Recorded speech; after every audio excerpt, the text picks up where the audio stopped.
Hello students, we were discussing the code acquisition mechanism, serial code acquisition mechanism in FFH MFSK system, and in continuation of that, in the last module we have seen the mathematical model of the code acquisition techniques. I mean the different signal models of the incoming signal, the locally generated sequence in presence of the timing error and the frequency error, how the detector output, non-coherent detector output is generating the signal.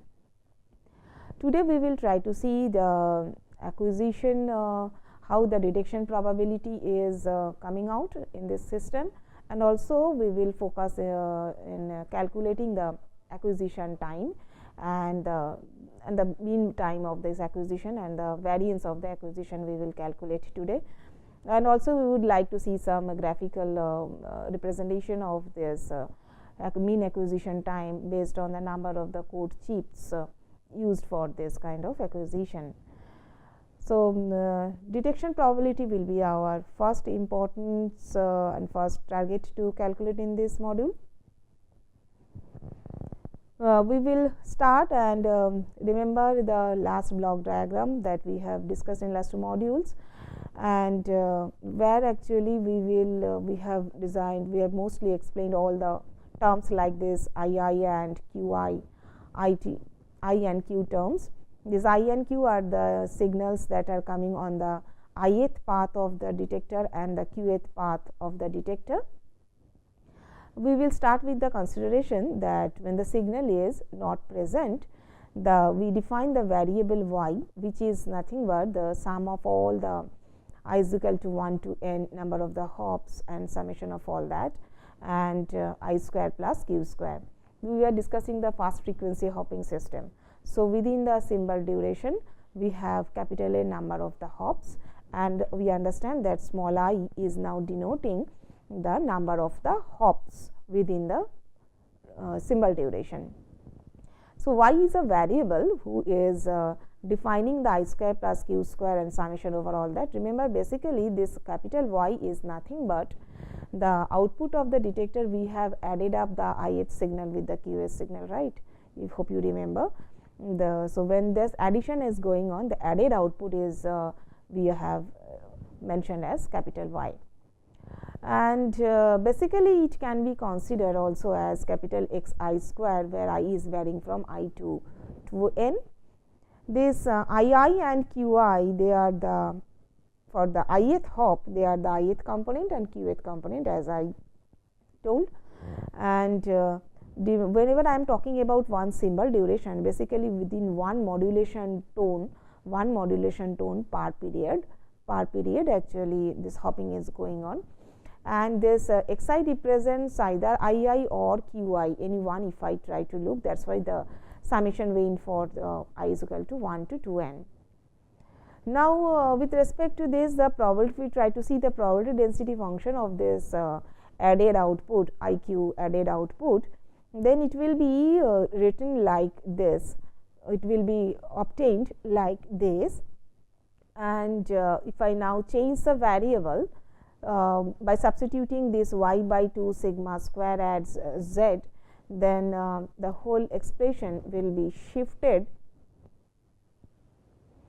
like this. Remember, in the previous equation, this 1 by 2 sigma square, this 1 by 2 sigma square or this transformation, if we consider a Jacobian, it will be a Jacobian of the transformation will be given by this 2 sigma square, because if we substitute this guy here in this equation and try to do this transformation, the Jacobian of the transformation will be given by this 2 sigma square, and the probability density function will be finally boiled down here. And using this probability density function, we can now calculate the distribution function. The distribution function is nothing but 0 to x and then p n z dz, and if I try to go ahead with that, then the probability density from this can be calculated further definitely, but this is the probability distribution density function when the signal, in absence of the signal, we have computed. Remember, actually we did this kind of the calculations earlier when we were dealing with the match filter based acquisition technique. we calculated the detection probability false alarm considering the signal present and signal absent. Similarly, here the signal absent situation, the probability density function is looking like this. When the signal is present now, the same expression that was given by 1.21 in the earlier slide, he will be now transformed here like this, and look, this he is having this expression, the whole expression is having some similarity with the match filter based detection also, where we also saw that when the signal is present, we could find a portion in the probability density function where the contribution was there. The portion can be represented by the Bessel's function of some kind. It is a non-central chi-square distribution equivalently, and we could also find that now this changes here that we are having due to the presence of the signal, where we have measured here one quantity and introduced one quantity called S square. This S square will be basically nothing but the addition part of this in phase and q phase signal component, which is getting added over all capital N number of the hops. And that can be actually, we saw this ISSR expression in the last module, and which is given by the P into sine of pi del f th minus mod f whole square by this. Remember, this equation we derive with the condition. What was the condition? Condition was that mod epsa is less than th, is 2 less than, I mean the error was 2 less than the hopping duration, and also this del f multiplied by this error, the timing error, this section, this whole section is very less compared to the unity.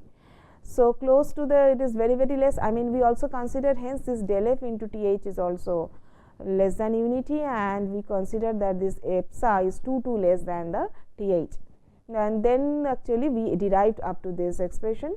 And finally, if I substitute that here, so that p multiplied by that whole term, p is the power of the transmitted signal, and it will be summed up over n number of the cases. So, n times that expression is now the S square. And like the earlier case, if I now substitute like the earlier case, where we substituted z by y by 2 sigma square, similarly if we substitute here, we will be ending up with an expression of s plus n z given by this. Why this n came into picture? Because here the signal plus noise power both are introduced in that expression. Here actually the sigma square plus the noise power will be also introduced.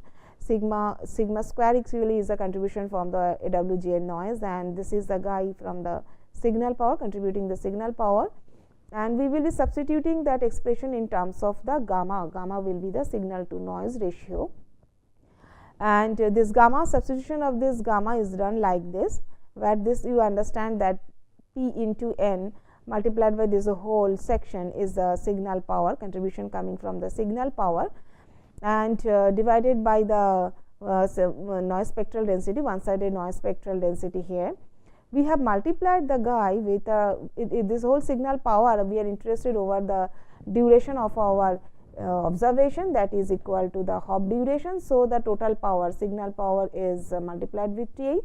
What is the signal power? This section is the signal power is 0 or s square. Sorry, this is the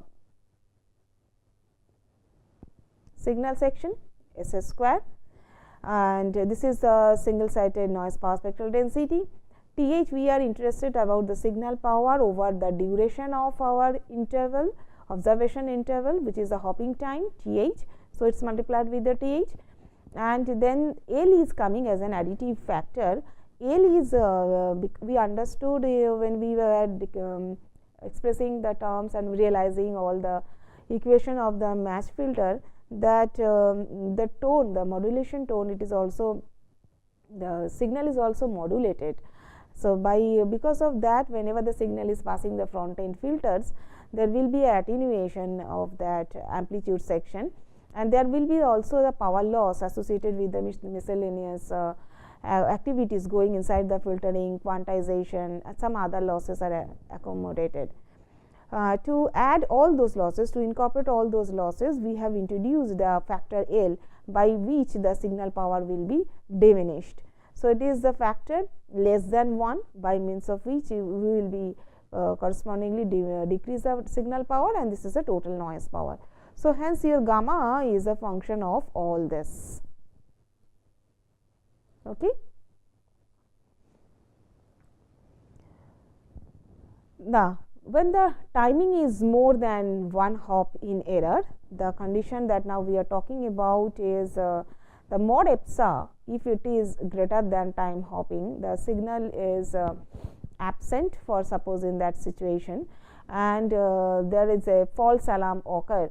In that situation, false alarm can occur, because the accumulated correlated noise terms for capital M noise terms, they can actually cause a threshold, they can cross the detection threshold, and hence it can be falsely considered to be a detected stage, which is basically we called as a false alarm. And now the whenever we are actually we have seen earlier also, whenever we derive the detection probability, we initially really very scared, and we are very serious about computation of the false alarm. And so here also we will first consider into the false alarm probability. Let this Zi denotes the ith normalized correlator output. So hence the probability that false alarm is not given is equal to 1 minus false alarm. If false alarm is not given, the rest of the part the detection will be done. So, 1, if the total probability is 1, so the cases when the false alarm is not given should be 1 minus probability of false alarm, and which will be further given by the probability that Z1 is coming less than that eta. Eta is our threshold inside the detector, where actually with respect to which all the output of the squared envelope, added squared envelope of the ith and kth part is getting compared with.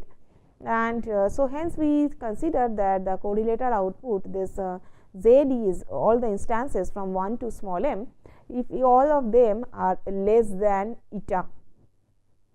Okay. False alarm means all of them will be greater than eta. 1 minus probability of false alarm means all of them should be less than eta. So, is they are independent of each other. None of this detection is or threshold crossing is dependent on the previous or the future samples, future test cases. So, we can write down as a multiplication of each and every probabilities. So, now the probability of false alarm finally is coming. It can be written in the form of like this, where from it came, it can be shown easily that this probability of false alarm is nothing but crossing that eta and going up to infinity. When which quantity will be crossing, that is the probability of receiving the signal that is crossing the probability density function, which is crossing from eta to infinity in the absence of the signal. Where is this NC? This NC is actually the number of the coherent non-coherent detector stages that is considered to take the decision. So, if this is the situation, and this whole equation and this integration can be further simplified by this exponential term, and by eta to the power k by k factor. We have seen actually this expression when we were deriving the match filter based acquisition techniques, and we have utilized this expression here. So, the probability of false alarm is represented by this 1 minus FA term is given like this to the power m. Remember, if I put this capital M is equal to 1, then basically this expression 1.29 will be equal to 1.30.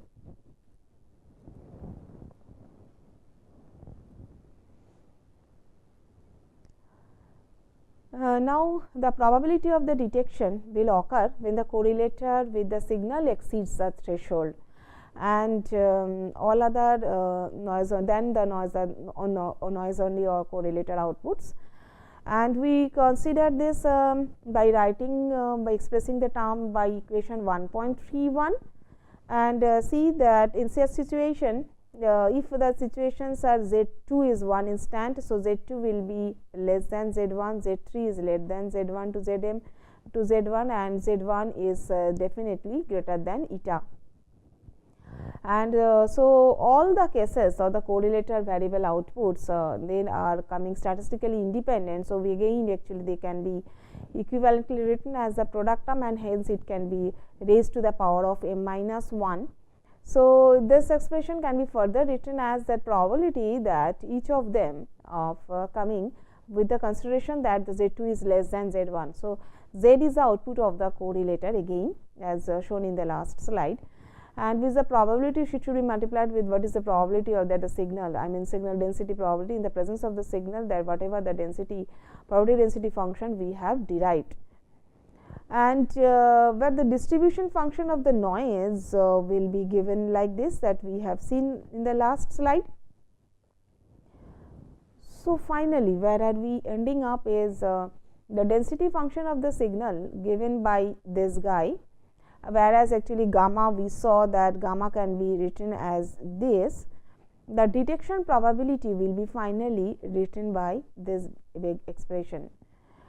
In terms of the gamma, we have written it where gamma should be will be substituted by this guy, and this is the contribution from the noise section mainly coming out, and the function, this detection function is also non-central chi-square distribution. This is a Bessel function of this is a Bessel function I n minus 1, and remember that this detection probability whatever we have received here, it is very hard to compute, but it is easy to give some upper boundary and the lower boundary, calculating some upper boundary and lower boundary of it, that we will show in the next.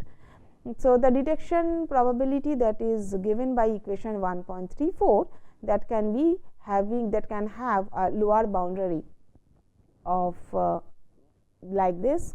It is calculated like this of 1.66 is expected that detection probability, the minimal detection probabilities will be lower bounded by this guy, and it will be upper bounded by the expression of 1.35. So at least you can see that the detection probability can never go beyond this, or can never be lower than this value.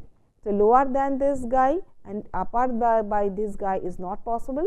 So with between these two limits, the detection probability is expected to get whatever be the acquisition mechanism and an algorithm you design, the detection probability should be in between these two theoretical limits in case of your FFH MFSK signal.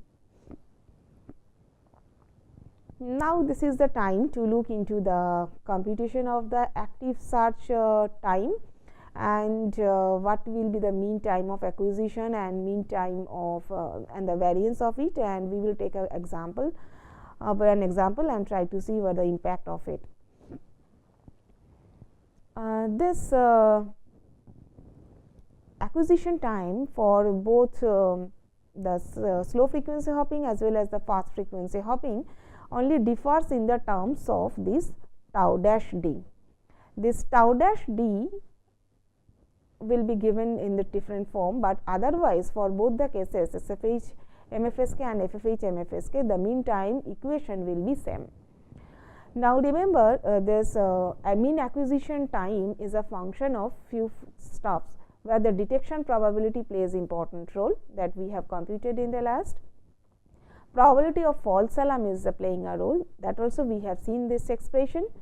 The number q is a parameter that is specifying that how many code phases you are requiring to be searched. What is the meaning of this? Suppose I have capital N number of chips. Okay. So if I do a code phase search per chip, then I will have capital N number of the code search only. So value of the q will be equal to n. That if I do the code search at half of the chip duration, then I need to do double amount of the code searches. So the value of the q should be then twice n.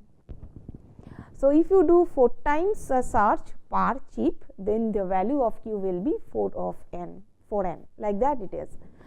And K, capital K is the number of the tau dash d seconds that are needed to verify the acquisition time. So, before declaring we understand that there is a dwell time, and how many such dwell times you are considering. Is it if it is a multiple dwell acquisition mechanism. So, how many multiple dwell times, how many number of the dwell times you are considering to reach to the final conclusion of computation of this acquisition time is the consideration. So, K is basically taking care of how many number of the dwell times you are considering for computation of the acquisition, and tau dash d is basically our dwell time for one complete search.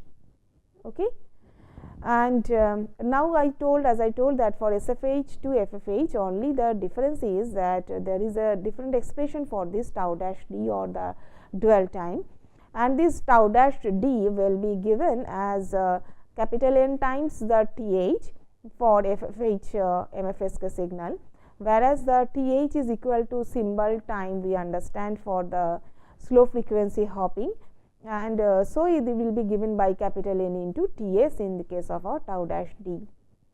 We will be computing to compute tau dash d, N into Ts will be the expression.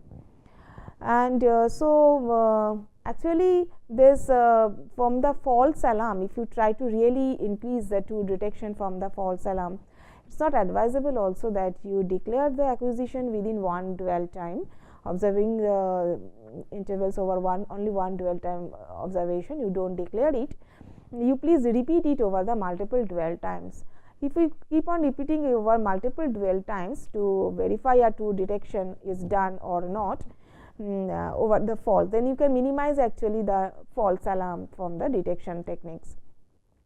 That is why we do not prefer to keep the value of the k is equal to 1, we increase the value of the k to certain extent. But remember, as you are increasing the number of the k value, the mean acquisition time as it is directly proportional to k. So, t will be also increasing. If t increases, definitely actually your synchronization process is a lengthy process in the receiver. I hope you understand that. And as the acquisition time is taking, you are taking more time to acquire the synchronization information. So, the data detection is getting delayed, and it is not a fast acquisition that you are now talking about, but you are talking about a very reliable synchronization mechanism. So, choice of k is very crucial in that sense. You have to do a compromise how fast you wish to do the acquisition versus actually how good or what is the quality of the synchronization you are looking for. So, you can compromise actually in between the quality of synchronization to the time required for the acquisition by properly selecting the value of the k. So, now the variance, finally the variance of acquisition time for an active serial search finally we can obtain by this expression. As like your mean, the variance will be also obviously a function of this parameter k, the detection probability P d, and the false alarm probability P f a, and the q. Okay. And remember here the capital N, when I am talking about the q with respect to capital N is not the okay, capital N here is actually the number of the hops that you are doing, but when I explain this it is actually the number of the chips that I was talking about. So, you better map it as n dash, let n dash be the number of the chips over which the acquisition is going on, and capital N is the number of the hops associated with the hopping mechanism. So, q is associated with the number of chips. This is not the hops. So, hop is different than the number of the chips associated.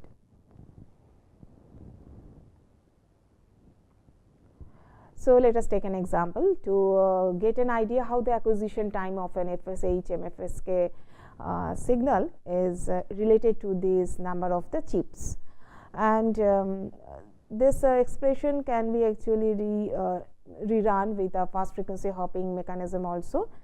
Now, let us assume that we have assume that the time is unknown 2000 symbols, and we are considering an 8 FSK modulation scheme.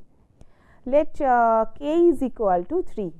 So, 3 dwell time is elapsed to reach the declare the synchronization is acquired.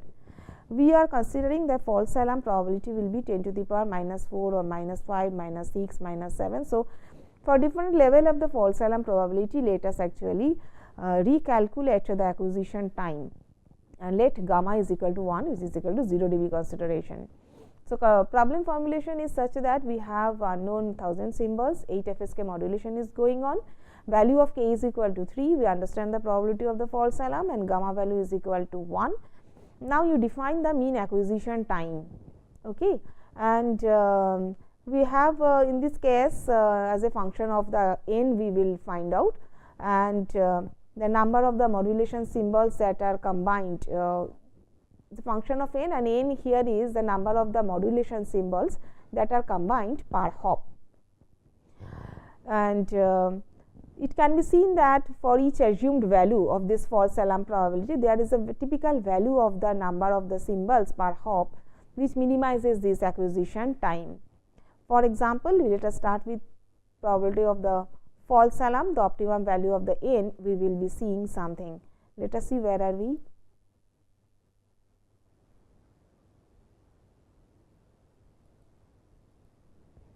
So, this is the graph where n is plotted on the x axis, number of the symbols, and this is the mean acquisition time, and the different graphs are plotted for different amount of. So, 10 to the power minus 7 is missed here, it will go like this, and so this 10 to the minus 4, minus 5, minus 6, minus 7 are the probability of the false alarm values going on.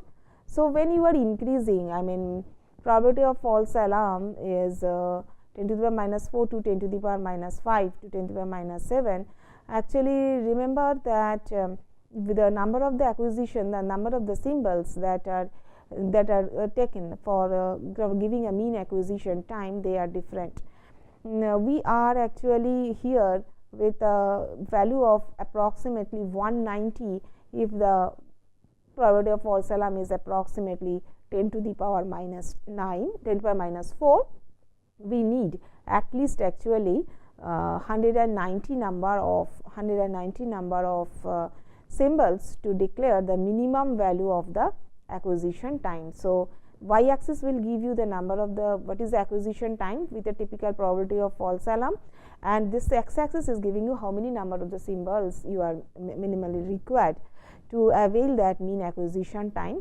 On any side of this graph, the acquisition time is increasing. Okay. So, you can actually, given a target false alarm, this graph actually will guide you to understand, given a typical false alarm, how many number of the symbols actually you are minimally required to get a minimum acquisition time for a frequency hop MFSK signal, or with a modulating tone of frequency hopping 8 FSK signal it is. For an 8 FSK signal, and it is a so low frequency hopping going on, where your symbol time and the hopping duration is exactly same, and in that situation you require at least 190 symbols approximately for getting a probability of false alarm of 10 to the power minus 4. Similar kind of the graphs can be also generated for the first frequency hopping and the simulation.